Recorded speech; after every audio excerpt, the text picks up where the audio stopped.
Hi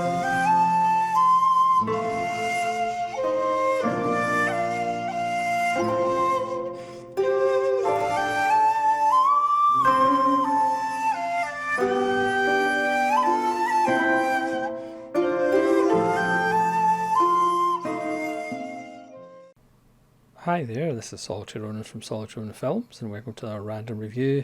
Today's random review is from 1939, and it's Alexander Ptushko's The Golden Key. Now, I've already done reviews of Ptushko's Ilya Muromets, so The Sword and the Dragon, Sampo, or The Day the Earth Froze, and The Tale of Tsar Saltan.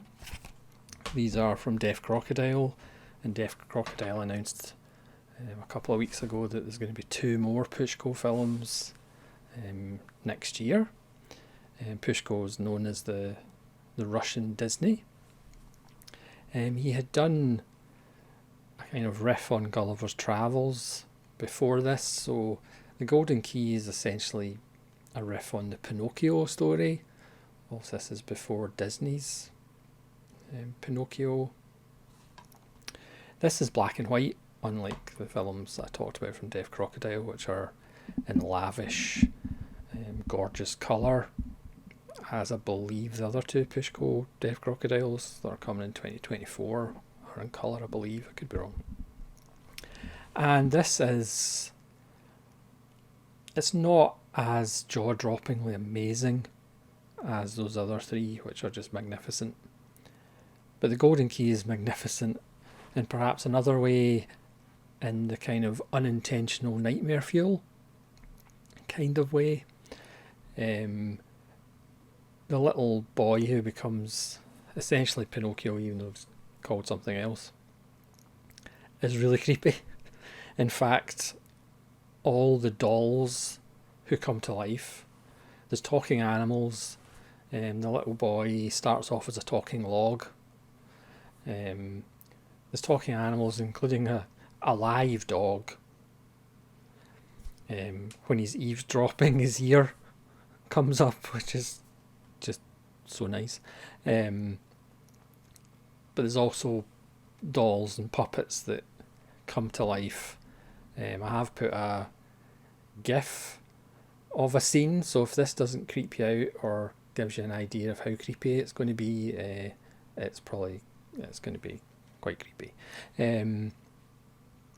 But it's supposed to be a kids' film, obviously, so you still have the same thing of, him going to school and being sidetracked, the kind of puppet master being the villain with his sidekick, both of whom are fairly hideous people and hideous looking, and he runs kind of living puppets who perform for him, and obviously punishes them when they don't perform for him in rather severe ways.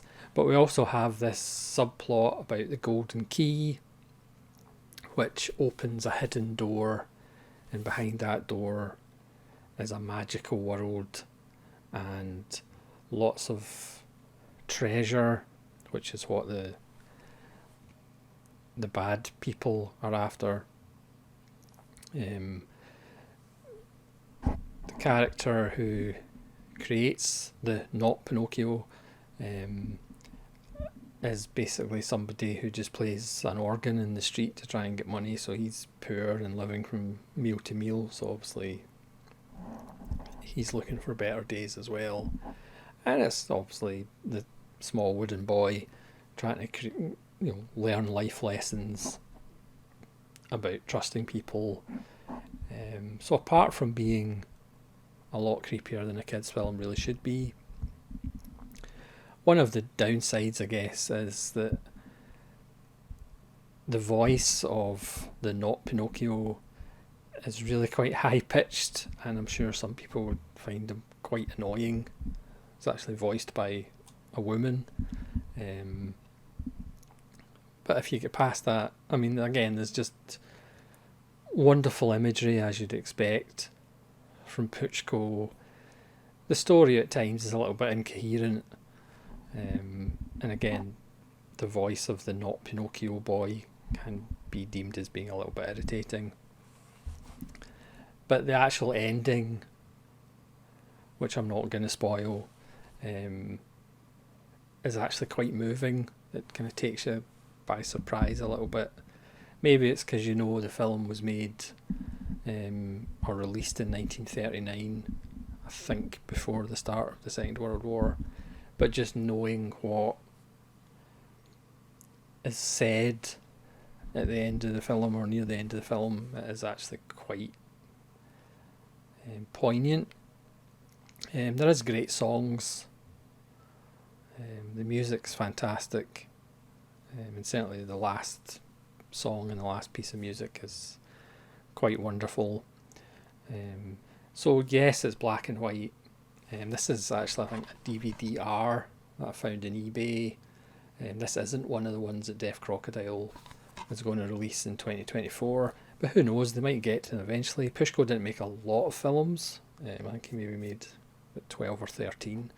It would be really good to see this film on Blu-ray, just to make those kind of nightmarish characters even sharper.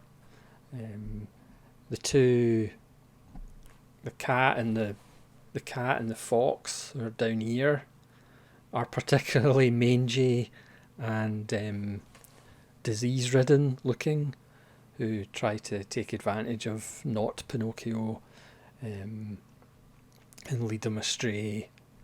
One of the villain's sidekick is a frog and leech salesman. So that gives you a kind of idea of where the level is. But again, there's just wonderful scenes. At one point, the not Pinocchio ends up underwater, and there's a whole community underwater of frogs, and I mean it's just beautifully done, as you'd expect if you've seen any of Ptushko's other films. But again, it would be really good to see it kind of pin sharp, as opposed to, I mean, the DVD-R is not bad, but obviously it's not as sharp as it perhaps could be. But another welcome addition. I mean, Ptushko is certainly perhaps my favourite discovery of 2023. And The Golden Key is another welcome addition. Yes, it's perhaps a story we've seen before, but actually after this. But it has so much of Ptushko's flair, love of nature, and obviously it's got talking animals, real and puppets. It's just another wonderful film. As I said, it's probably not, being objective, as good as those other 3 colour ones that I've done videos on. But for that nightmarish quality and for the general creepiness, it's quite wonderful, perhaps for different reasons than your standard storytelling. So this is just a quick review, because this film is more about the world created and that creepy feeling you get as you're watching it, rather than narrative drive or subplots or underlying themes. So thanks very much for watching this very short review of another Ptushko banger, just in a different sense. Please let me know if you've seen The Golden Key and what you think of it, and which character freaked you out the most, and hopefully you'll join me again for more random reviews. This is Solitary Ronin from Solitary Ronin Films, saying farewell.